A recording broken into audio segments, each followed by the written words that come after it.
परिस्थितीचा आढावा आणि पुढची जी काही थर्ड वेव्ह समजा यदा कदाचित आली तर त्याची तयारी या संदर्भातला आढावा घेण्याकरता मी आलो होतो।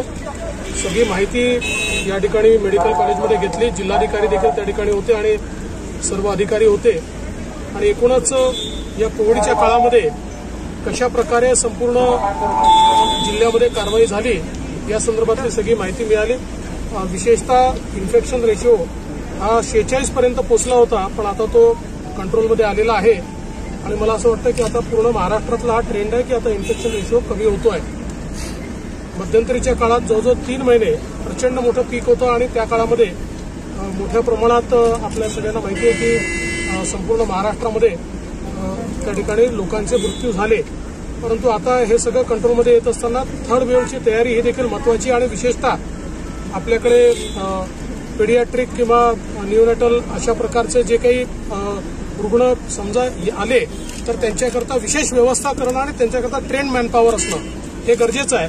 आता मला या ठिकाणी जिल्हाधिकाऱ्यांनी सांगितलं की आम्ही त्याची तयारी सुरू केली आहे आणि या ठिकाणी मेडिकल कॉलेज असेल किंवा आपलं सिव्हिल हॉस्पिटल असेल तिथे काही बेड्स देखील त्याकरता रिझर्व्ह केलेले आहेत। तर मला असं वाटतं की ही तयारी अत्यंत महत्वाची आहे। एक महत्वाचं मला असं वाटतं की या सगळ्या याच्यात एकूण जे झालेले मृत्यू आहेत या मृत्यूची जी काही नोंद आहे ती नोंद देखील आपल्याला योग्य प्रकारे करावी लागेल, कारण या सगळ्या काळामध्ये एकूणच कुठलाही जिल्हा असो महाराष्ट्रातला मृत्यूची संख्या मोठी आहे, पण त्या मनाने त्याचं रजिस्ट्रेशन आपण कमी करू शकलो कोविड म्हणून। बाकी ओव्हरऑल रजिस्ट्रेशन तर त्याचं आहेच।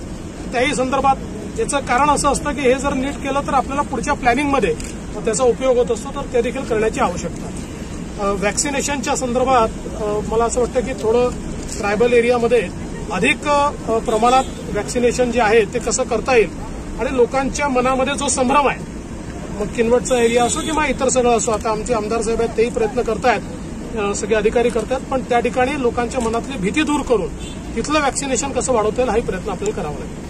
सर, हे केंद्राकडून जे ऑक्सिजन आलं ते आता आपण उद्घाटन केलंय का, पाहणी केली का? मी हे उद्घाटन वगैरे नाही केलं, ती उद्या त्या पीएसए प्लॅन जो आहे तो येतोय आणि तो या ठिकाणी लागणार आहे आणि मला असं वाटतं की माननीय पंतप्रधानांनी मोठ्या प्रमाणात या संपूर्ण कालावधीत महाराष्ट्राला व्हेंटिलेटर्स दिले, महाराष्ट्राला ऑक्सिजन जनरेटर्स दिले, महाराष्ट्राला पीएसए प्लॅन्ट्स दिले, त्यामुळे खूप मोठ्या प्रमाणात मदत झाली आणि आता इतक्या मोठ्या प्रमाणात हे पीएसए प्लॅन्ट्स येत आहेत की भविष्यात कधीही आपल्याला अडचण येणार नाही आणि विशेषतः पीएसए प्लॅन्ट हवेतनं ऑक्सिजन तयार करणारे असल्यामुळे लिक्विड ऑक्सिजन कमी पडलं वगैरे अशा प्रकारची अवस्था ही काही आपल्याला पाहावी लागणार। देवेंद्रजी, आपण रक्षा खडसे यांच्या घरी गेलेत, त्याच्यानंतर आपण सिल्वर ओकला गेलेत, आपण मातोश्रीवर जाणार का? मला असं वाटतं की हा प्रश्नच चुकीचा आहे, कारण दोन्ही ठिकाणचे संदर्भ वेगळे होते आणि मातोश्रीचा जिथपर्यंत संबंध आहे मातोश्रीने आम्हाला दरवाजे बंद केले, आम्ही जाणं बंद नाही केलं। भविष्यात आपण जासाल का मातोश्रीवर, जासाल का आपण? 18+ महाराष्ट्र शासनाने सुरू केलं, 8-10 दिवसात गुंडाळून टाकलं आणि आता परत 25+ सेकंड डोस सुरू केलं, काही लोकांना थर्ड डोस सुरू आहे। आता असं नाही वाटत का की शासनाने घाई केली 18+ सुरू करताना? मुळातच आपली सगळी वॅक्सिनची उपलब्धता आणि या सगळ्या गोष्टीच्या आधारावर केंद्र सरकारने संपूर्ण प्लॅनिंग केलं होतं आणि म्हणूनच 45च्या वरचे जे व्हल्नरेबल आहेत हे पहिले कव्हर केले पाहिजे, म्हणजे मृत्यूदर कमी करता येईल अशा प्रकारचं त्याचं प्लॅनिंग होतं। पण राज्यांनी खूप त्याच्यामध्ये आग्रह केला, महाराष्ट्रासहित सगळ्या राज्यांनी, आणि म्हणून मग केंद्राने 18 ते 45 राज्यांना जर पाहिजे असेल तर राज्यांनी ते व्हॅक्सिनेशन करावं अशा प्रकारची राज्यांना ती परमिशन दिली होती। पण त्यावेळेस मला असं वाटतं की योग्य प्लॅनिंग आपण करू शकलो नाही। आता मला असं वाटतं ते या महिन्यामध्ये आणि पुढच्या महिन्यात व्हॅक्सिनची उपलब्धता मोठ्या प्रमाणात वाढते, त्यामुळे आता हे देखील 18 ते 45 जे आहे नीट सुरू होऊ शकेल असं आपण प्रयत्न करू। अशोक चव्हाण पैसे देतो म्हणतायत व्हॅक्सिनच्या बद्दल? हो, पैशाने जर सगळं मिळालं असतं तर मला असं वाटतं की असं नसतं ना। शेवटी व्हॅक्सिनची उपलब्धता किती आहे, देशात किती आहे, या सगळ्या गोष्टीचा विचार आपल्याला करावा लागतो।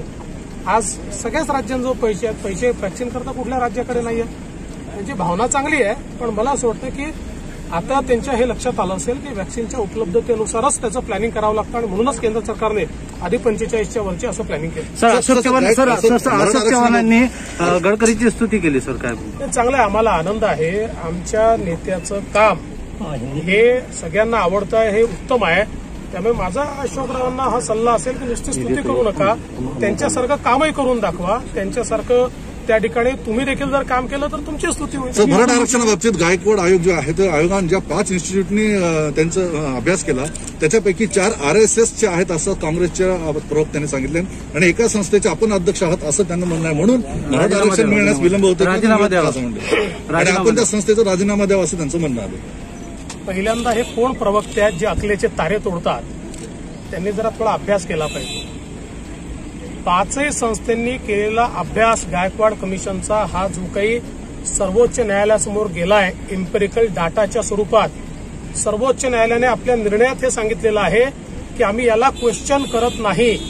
म्हणजे तो जो डेटा आहे तो पूर्णच्या पूर्ण डेटा हा सर्वोच्च न्यायालयाने स्वीकारलेला आहे. दुसरी गोष्ट अशी की ज्या संस्थेचं ते सांगतात त्याचा अध्यक्ष मी आत्ता झालो. त्या काळात मी कधी अध्यक्ष नव्हतो, पण असतो जरी अध्यक्ष तरी घाबरण्याचं कारण नाहीये, अपराधबोधाचं कारण नाहीये. कारण 5ही संस्थांनी केलेला अभ्यास हा ग्राह्य धरलाय. त्यामुळे डेटाला क्वेश्चन केलं नाहीये.